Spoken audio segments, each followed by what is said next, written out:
Na nanom asakyirifo abusua enwotwe ne nyina da wonom na epiesie eno ne abusua edi kan baaye nyansa nimde eya asakyirifo dia na mmom asakyirifo epepe kakra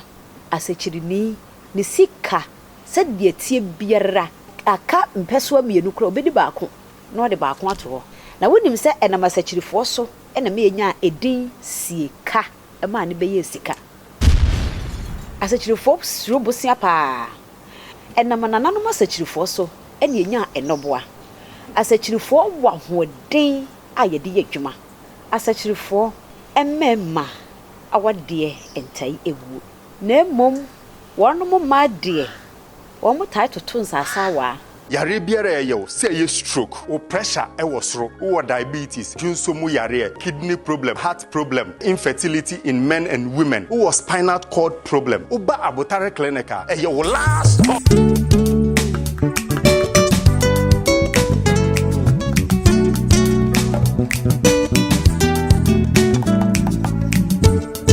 Abusua onyankopon hirawo se ebrebia YouTube channels ne edoso nanso Aprebi waves ena wokohwe ho no mo esua de edifiri ho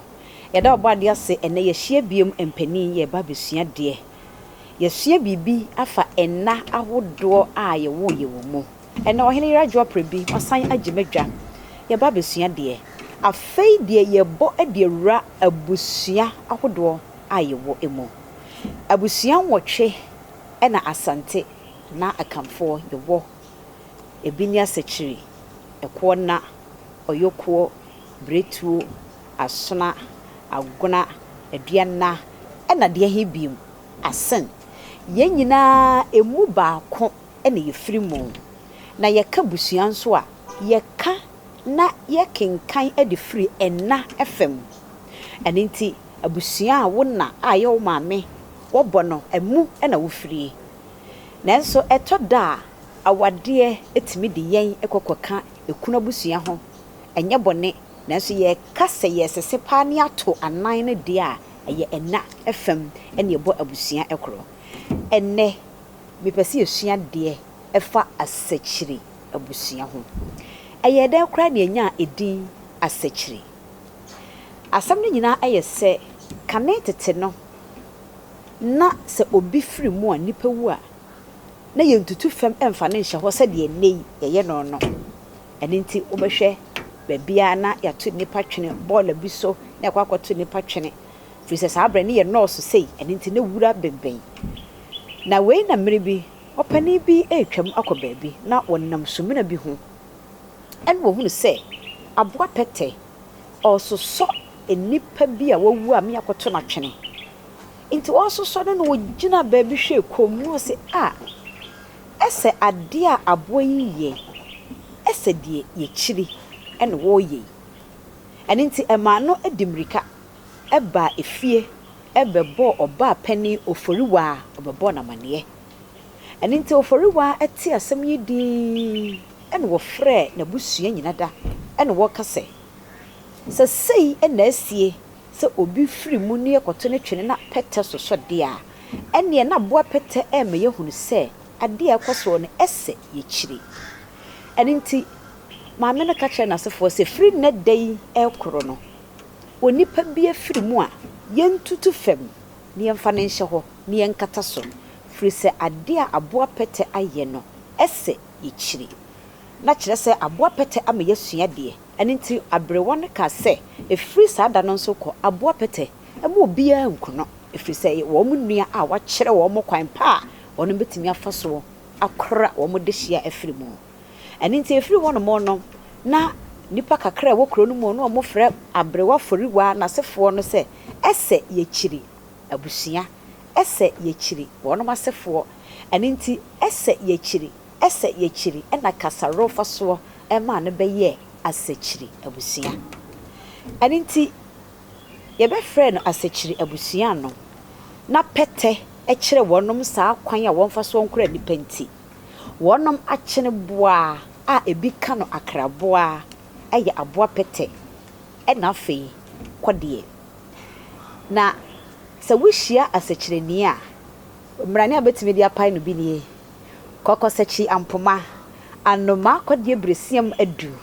ofo na odi adwene to Asakyiri edan esi dan mu se asakyiri ni de hie na wo kyia wo a wonim nyeso abetimi agye ne so ebi ne ya ofo na asakyiri ne se ya ofori nana na ese ofori wa nana oba pani ofori wa no se wo kai mo ana se ya odi adwene to enti asakyiri ni hia na wo kyia wo wonim na busua nko anyi so mienu yi wetimi de gye ne so wonom ahyanso de ene sei wonom ahyanso de eye ahahan mienu a esi animu asama woka ade akire wa ne se ahahan mienu a ebie mu ahahan tetrete afane famienu hia eye pepepe Asakyiri wonom piesie ene akrokre hene asare nyankomadu wonom manu eye asenfo so hene ana wo mansa eye ayigya hene fredua mensa afa yemmongura asakyirifo wonom su ene wonom ban na afa se wo asakyiri na wotie wi a na eda ye wo no nso wonimu a na afa wa cheki sa esu ne ban na ahodo mienu yi na wahwe sa nya bia wodam pepepa na nanom asakyirifo abusua enwotwe ne nyina da wonom na epiesie enu ne abusua edi kan ba ye asakyirifo ho afo anwofe onfa nyehwe nyansa nimde e asakyirifo dia asakyirifo twene wonom ho won ho dwo ebrekro na nso wonom wa ho brase nanom asakyirifo no na emmom asakyirifo epepe kakra ane senti e wonom epepe no eni nti ema bi kura kase asakyiri ni ne boyure kura bu a obeso senti obeso no ne se wonom pe ade a yedi sie asakyiri ni se de bayire tam mienu kura no wodi a obedi baako no agya baako de asi ho eni nti asakyiri ni ne sika se de tie biara aka mpeso mienu kura obedi baako no de baako ato ho firi se na dwene mu no wodi ne mienu a enso no ogya bi nso a enso no ene obegya bi de asie ne da achinti eni nti asakyirifo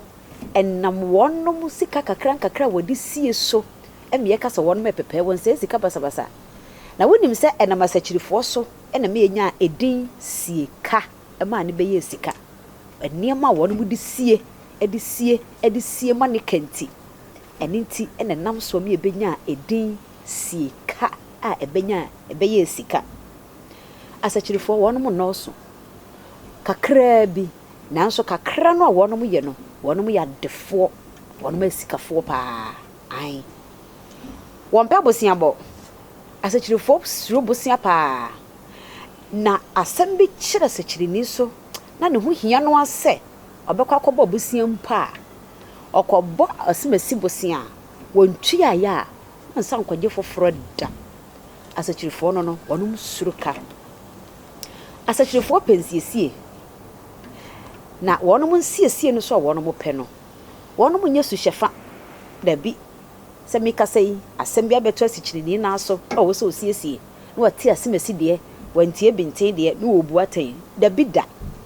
wonom betie fa no ni nyina da atoto na no bisa kosa bi a kire ne so eni nti wo wie no wo obu atan a afanu ni mienu a wonom wasem no hunu se ye de enye su hyefa na odi bu aye watie ne mienu nyina da wei ma asakyirifo epatentenene ane wonom atemu bia babia eye trodo eni nti ekase asakyirifo patentene a na eno no afenso enamanananom asakyirifo so eni enya enoboa na ekeka wonom su ne ban ne ba na mamemfa wentwa mu asakyirifo wa hoden a yede ye dwuma ena tete no samoa mu nim se ne ye dwuma ye kuya eni nti asakyirifo so esuba ba ko ne se wonom ntwen emma mmobro wa ni emesre na de ansa na wo bia ode aboa no eni nti asakyiri ni so obi emobo na obeboa no a ontwen ma nipa kro mesre no ansa na ode aboa no na senti e ma no boa ba ye ne ye se ebia wo hwe a Adwoa Aprebi kuya wo ye wontimi nnododo nanso wono asakyiri ni no obetimi ado asase yantam sade ebeye na onno nkyemi nti obɛfrɛ me sɛ Oheneyere Aprebi ene bɛboa me adɔ na wɔkyena me nso ma ba bɛboa wo adɔ sɛdeɛ ɛbɛyɛ a wobɛtumi adɔ kɛseɛ sɛdeɛ wɔno Asakyiri no adɔ no ɛne nti wo kɔboa no nso bɛboa wo no kakra ɛna nam so mienya a ɛnɔboa yɛ na nanom Asakyirifo wɔnom ada ama sɛ yɛka sɛ ne afuo di a wɔnom etimi dɔ ne yantam Asakyirifo wɔnom enya fofo pɛ Asakyirifo emmema awadeɛ entai ewu ane Asakyirifo mmema awadeɛ entai ewu na mmom wɔnom ma deɛ wɔn mutai toto nsasawa me kasa nsasawa wonim ɔbɛwo ha na wawo ha na wawo ha ni nyina ne sɛ Asakyirifo ma no so ɔbɛtena wɔde bɔne ho ama akuno deɛ da bida obɛgyae na wakɔ enti wɔmfa ho ne madodo a wɔne wawo obɛgyae na wohwɛ wo gyae yara nso da bi gyina kyire ya wɔnom ɛba wo enti ɔno deɛ sɛ ne mpremienu sɛ mprensa sɛ yɛ deɛ he ɔbɛware no wakɔ Asakyirifo mema ɛtae ware boro baako ai Asakyirifo wɔnom ɛta boaboa wɔnom ho na ansa na Asakyiri bɛhyɛ dwumadie biase no ɔboa ne ho sie ɛne nti hu sa Asakyiri wahyɛ dwuma biase ɔyɛ a wakwakɔka kwam da dabi ɔboa ne ho sie ɛne nti wɔtisi abɔnten sɛ ɔyɛ de korɔ no a ɔkɔtee abusua wokae asante ɛne ɛdinkra ko ai sɛ wokae a Asakyirifo wɔnom de mu akɔtene paa Asakyirifo enhyehyɛ ne wɔnom nyansa na sɛ de osi boa na nanom hemfom yɛtoto ne ma kyerɛ wɔnom sɛ yɛmfa wɔ mu nikan yɛnkɔ kakra yɛnyɛ sɛyie no ɛno ne ka ho bia ma asante ne adinkra ko no yɛko no sɛ ebi mpo ewu a na bi ɛbɛka ho ɛno na adinkrafo no hwɛ kom adinkra ko no mo hwɛ kom no sɛ ei enuanom asantefo de wo kuma pem no na apem ɛba kyerɛ sɛ wɔnom ɛkyerɛ yɛn kwan a yɛmfa so ntoto yɛ niema na yɛmfa nkɔ ɛsa no Asakyirifo anyinim ɛma wɔnom ho sɛ meka sɛ no wɔyɛ adeɛ na wɔde tu ne ho o me na me yɛ we ma school foi me na me yɛ we ma asemasi me na me yɛ we ma obenten wonya na nanom Asakyirifo saa wɔn pɛsa anim no ɛmfa ma wɔn ho wɔyɛ obi a wɔn hwehwɛ seda ɛwɔ na dɔ yɛchi Asakyirifo no wɔyɛ adeɛ ma obi a ɔhwehwɛ sɛ ɔbɛba ababɛda naseɛ da bi kra wɔn bibia mu Asakyirifo da nyame wɔnom de wɔn hwere nyinaa hyɛ wɔdom ankoma mu fi sɛ wɔn gidi sɛ ɛyɛ wɔno ɛna ɔboa wɔnom akwaniasa nyinaa mu Asakyirifo wɔ gidie bi sɛ deɛ ɔbɛyɛ biara no ɛbɛyɛ yie ɛne nti sɛ nya a ɔkyena ɛbɛyɛ yie ma wɔn mu enti wɔnom adeɛ biara yɛ ntoboaseɛ ɛne gidie sɛ nkakra wɔnom bɛdi nkonim dabi obi a wɔbu Asakyiri kwasie bia no onyane so akatua pɛpɛpɛ sɛdeɛ ne kwasie buo ne tie na onipa koro nso hunu sɛ ampa bɔne a meyɛ edi ti asemasi na wɔbɛnten ɛna menya so akatua yi Asakyirifo ma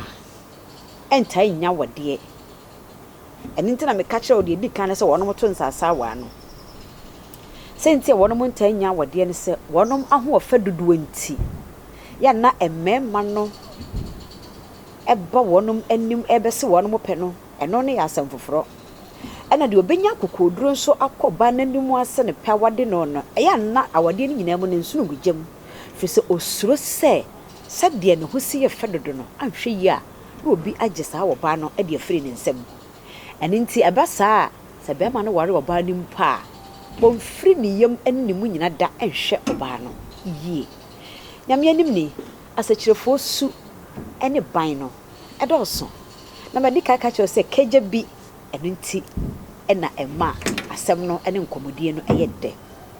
afei yɛnhwɛ deɛ wei enkuro bɛn ɛna Asakyiri abusua edi so hene mebubo bi oso nimbia fa so menkɔ akrokre hene ɛyɛ Asakyiri ni yɛwɔ Asakyiri hene amanseɛ sanso ɛna abofo hene abrankasi nyame ani ehene sanso ɛna apeedu hene bobrase hene kusa hene afigyase adukrom hene Odumase hene eye asante adanse dumase asante odumase hene na mekan afoforo pi eka ho a eye Asakyiri abusua wonom na edi eho hene ana wote wonom enkonya so abusua aha ene ede nananom Asakyiri abusua no wonom ho adesua esie Oheneyere Adwoa Aprebi ene medin yensan hia ene nti wo Asakyiri ni na wonim da ye wo a yamfa esu ne ban entoto ho ebi da edi wo wabrabo mu ana usinto ne de he ena afei de he ena ye wo den hye yanka ne nyina mom eno na ye yensuba me da mu nyina se e ma mo ni hwa